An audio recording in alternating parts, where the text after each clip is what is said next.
Hello നമസ്കാരം. Welcome back to Taste and Tales with Sudha. ഇന്നത്തെ നമ്മുടെ സ്പെഷ്യൽ എന്ന് പറയുന്നത് ഒരു അവിയലിൻ്റെ റെസിപ്പിയാണ് കേട്ടോ. അവിയലൊക്കെ നമ്മൾ ഇഷ്ടം പോലെ എപ്പോഴും തന്നെ കഴിക്കുന്നതാണ്. പക്ഷെ അതെങ്ങനെ നല്ല ടേസ്റ്റി ആയിട്ട് ചെയ്തെടുക്കാൻ പറ്റുമെന്നാണ് നമ്മൾ ഇന്ന് ഈ വീഡിയോയിൽ കൂടെ നോക്കാൻ പോണത് കേട്ടോ. അപ്പം ഈ അവിയലിൻ്റെ റെസിപ്പി നിങ്ങൾ എല്ലാവരും ഇഷ്ടപ്പെടുവാണെങ്കിൽ ഇത് ലൈക്ക് ചെയ്യാനും ഈ ചാനൽ സബ്സ്ക്രൈബ് ചെയ്യാതെയാണ് കാണുന്നതെങ്കിൽ ഈ ചാനലിൽ ഒന്ന് സബ്സ്ക്രൈബ് ചെയ്യുകയും ചെയ്തേക്കണം കേട്ടോ. അപ്പോൾ ഈ അവിയൽ ഉണ്ടാക്കാൻ വേണ്ടിയിട്ട് ഞാൻ നല്ല അടി കട്ടിയുള്ള ഒരു ചീനിച്ചട്ടിയാണ് എടുത്തേക്കുന്നത്. അതിലേക്ക് ഞാൻ ആദ്യം ചേർത്ത് കൊടുക്കുന്നത് നല്ല നീളത്തിൽ കനം കുറച്ചരിഞ്ഞിട്ടുള്ള ചേനയാണ്. അതിനുശേഷം അതേ നീളത്തിലും വണ്ണത്തിലും തന്നെ അരിഞ്ഞ ബാക്കിയുള്ള ഓരോരോ വെജിറ്റബിളായിട്ട് ഞാൻ ആഡ് ചെയ്ത് കൊടുക്കുന്നുണ്ട്. ഞാൻ ക്യാരറ്റ്, കായ, മുരിങ്ങക്കായ, കോവയ്ക്ക, പിന്നെ ബീൻസാണ് എടുത്തേക്കുന്നത്. ബീൻസ് ഇത്രയും സാധനങ്ങളാണ് കേട്ടോ ഞാൻ ഇതിനകത്തേക്ക് ആഡ് ചെയ്ത് കൊടുത്തിരിക്കുന്നത്. അതിൻ്റെ കൂടെ തന്നെ ഒരു 3 പച്ചമുളകും കുറച്ച് കരിവേപ്പിലയും കൂടെ ഇതിനകത്തേക്ക് ഞാൻ ഇട്ട് കൊടുത്തിട്ടുണ്ട് കേട്ടോ. അപ്പോൾ ഇപ്പം നമ്മുടെ വെജിറ്റബിൾ എല്ലാം തന്നെ ഇവിടെ സെറ്റായി റെഡിയാക്കി വെച്ചിട്ടുണ്ട് കേട്ടോ. ഇനി നമുക്ക് ഇതിനകത്തേക്ക് ഒരു 1/2 ടീസ്പൂൺ അളവിൽ മഞ്ഞൾപ്പൊടി ചേർത്ത് കൊടുക്കണം. പിന്നെ ഒരു 2 ടേബിൾ സ്പൂൺ അളവിൽ വെളിച്ചെണ്ണ ഞാൻ ചേർത്ത് കൊടുത്തിട്ടുണ്ട്. അതിനകത്തേക്ക് ഇനി നമുക്ക് വേണ്ടത് പാകത്തിന് ഉപ്പാണ് കേട്ടോ. പാകത്തിന് ഉപ്പും കൂടി ഇട്ട് കൊടുത്ത് ഇതിനെ ഇവിടെ എല്ലാത്തിനും നല്ല സെറ്റാക്കി വെച്ചിട്ട് നന്നായിട്ടൊന്ന് തിരുമ്മി കൂട്ടിയെടുക്കണം കേട്ടോ. അപ്പോൾ ഈ വെളിച്ചെണ്ണയും ഉപ്പും മഞ്ഞൾപ്പൊടിയൊക്കെ ഈ വെജിറ്റബിളിൻ്റെ എല്ലാ സൈഡിലേക്കും പിടിക്കണം. അതുകൊണ്ട് ഇതിനെ നന്നായിട്ട് തന്നെ ഒന്ന് തിരുമ്മി കൂട്ടിയെടുക്കണം കേട്ടോ. അപ്പോൾ ഇതിനെ ഞാനിവിടെ നന്നായിട്ട് തിരുമ്മി കൂട്ടിയെടുത്തിട്ടുണ്ട്. ഇനി നമുക്കിതിനെ അടുപ്പത്തേക്ക് വെച്ച് കൊടുക്കാം. അപ്പോൾ അടുപ്പത്തേക്ക് വെച്ച് കൊടുത്ത് ഇതിനെ നമുക്ക് നന്നായിട്ടൊന്ന് മിക്സ് ചെയ്തതിന് ശേഷം മൂടി വെച്ച് ഒരു 12 മിനിറ്റ് നമ്മൾ ഇതിനെ ഒന്ന് ലോ ഫ്ലെയിമിൽ വേവിക്കണം കേട്ടോ. ഇത് വെന്ത് വരുന്ന സമയത്ത് ഒരു അരപ്പുണ്ടാക്കാം. അതിനുവേണ്ടി ഞാൻ 1 കപ്പ് തേങ്ങ എടുത്തിട്ടുണ്ട്. അതിലേക്ക് 1 ടീസ്പൂൺ അളവിൽ ചെറിയ ജീരകം ചേർക്കുന്നുണ്ട്. പിന്നെ ഇതിനകത്തേക്ക് ഒരു 12 ചെറിയുള്ളിയാണ് ഞാൻ ചേർത്ത് കൊടുക്കുന്നത്. അതിനകത്തേക്ക് കുറച്ച് കരിവേപ്പിലയും കൂടി ഇട്ട് കൊടുക്കുന്നുണ്ട്. പിന്നെ ഇനി നമുക്ക് ഇതിനകത്തേക്ക് ഒരു 1/2 ടീസ്പൂൺ അളവിൽ മഞ്ഞൾപ്പൊടിയും കൂടെ ചേർത്ത് കൊടുക്കാം കേട്ടോ.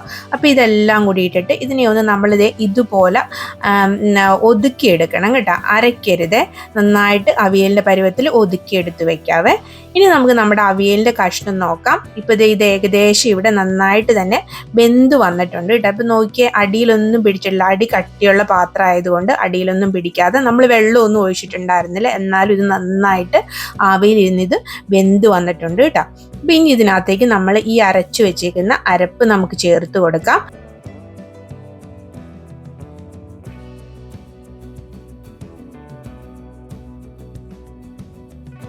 ഇനി നമുക്കിതിനെ നന്നായിട്ടൊന്ന് മിക്സ് ചെയ്ത് കൊടുക്കാം കേട്ടോ.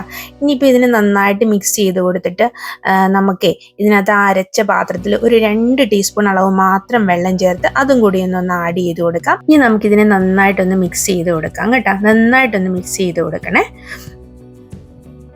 ഇപ്പോൾ ഇത് നന്നായിട്ട് ഇവിടെ മിക്സ് ചെയ്ത് കൊടുത്തിട്ടുണ്ട്. ഇനി നമുക്കിതിനെ ഒരു 2 മിനിറ്റ് നേരം ഒന്ന് മൂടി വെച്ച് ലോ ഫ്ലെയിമിൽ ഒന്ന് വേവിച്ചെടുക്കണം കേട്ടോ. അപ്പോൾ ഇത് 2 മിനിറ്റ് കഴിഞ്ഞപ്പോഴേക്കും ഞാൻ തുറന്ന് നോക്കിയപ്പോൾ ഈ അരപ്പും ഈ കഷ്ണവും എല്ലാം കൂടെ നന്നായിട്ട് ജോയിനായിട്ട് ഇത് നല്ലതായിട്ട് ഇവിടെ വന്നിട്ടുണ്ട് കേട്ടോ. ഇനി നമുക്കിതിനകത്തേക്ക് ഒരു 2 ടേബിൾ സ്പൂൺ അളവിൽ തൈരാണ്, നല്ല കട്ട തൈര് 2 ടേബിൾ സ്പൂൺ അളവിലാണ് കേട്ടോ ഞാൻ ഇതിനകത്തേക്ക് ആഡ് ചെയ്ത് കൊടുക്കുന്നത്. അപ്പോൾ അതും കൂടി ഇട്ടിട്ട് ഇതിനെ ഇനി നന്നായിട്ടൊന്ന് മിക്സ് ചെയ്തെടുക്കണം കേട്ടോ. അപ്പോൾ ഇതിപ്പോൾ നന്നായിട്ട് എല്ലാം കൂടെ നല്ലതായിട്ട് ഇവിടെ മിക്സായിട്ട് വന്നിട്ടുണ്ട്. അപ്പം നമ്മുടെ അവിയൽ ഇവിടെ ഏകദേശം റെഡി ആയിട്ടുണ്ട്. ഇതിനകത്തേക്ക് കുറച്ച് ഉപ്പിൻ്റെ ആവശ്യം കൂടി ഉണ്ട് കേട്ടോ. ഞാൻ അതിനകത്തേക്ക് കുറച്ചുകൂടെ ഉപ്പ് ചേർത്ത് കൊടുക്കുന്നുണ്ട്. ആ ഉപ്പൊക്കെ ഇട്ടിട്ട് ഇതിനെ ഒന്നും കൂടെ ആ ഉപ്പെല്ലാം എല്ലായിടത്തും ഒന്നുകൂടെ പിടിക്കാൻ ഒന്നും കൂടെ ഞാൻ ഇതിനെ മിക്സ് ചെയ്ത് കൊടുക്കുന്നുണ്ട് കേട്ടോ.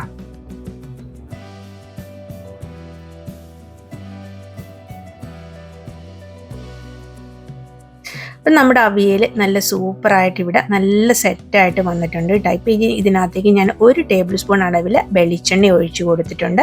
കുറച്ച് കരിവേപ്പിലയും കൂടെ അതിനകത്തേക്ക് ആഡ് ചെയ്ത് കൊടുക്കുന്നുണ്ട് കേട്ടോ. അപ്പോൾ ഇനി കരിവേപ്പിലയും വെളിച്ചെണ്ണയും എല്ലാം കൂടി ഇട്ടതിന് ശേഷം ഇതിനെ ഒന്നും കൂടെ നമുക്കൊന്ന് മിക്സ് ചെയ്തെടുക്കാം കേട്ടോ. അപ്പോൾ ഈ കരിവേപ്പിലയും ഈ വെളിച്ചെണ്ണയും ഈ അവിയലിൻ്റെ ടേസ്റ്റ് ഭയങ്കരമായിട്ടും എൻഹാൻസ് ചെയ്യും കേട്ടോ. അപ്പോൾ ഇത് നല്ല സൂപ്പറായിട്ട് ഇവിടെ വന്നിട്ടുണ്ട്. അപ്പോൾ നമ്മുടെ ടേസ്റ്റി ആയിട്ടുള്ള അവിയൽ ഇവിടെ റെഡിയാണ് കേട്ടോ.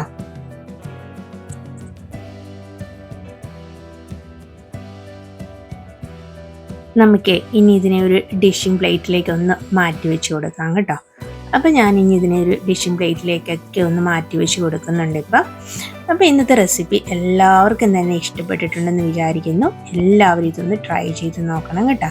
എല്ലാവർക്കും നല്ലൊരു ദിവസം ആശംസിച്ചുകൊണ്ട് പുതിയൊരു സ്പെഷ്യലുമായിട്ട് വരുന്നത് വരെ bye bye and thank you for watching.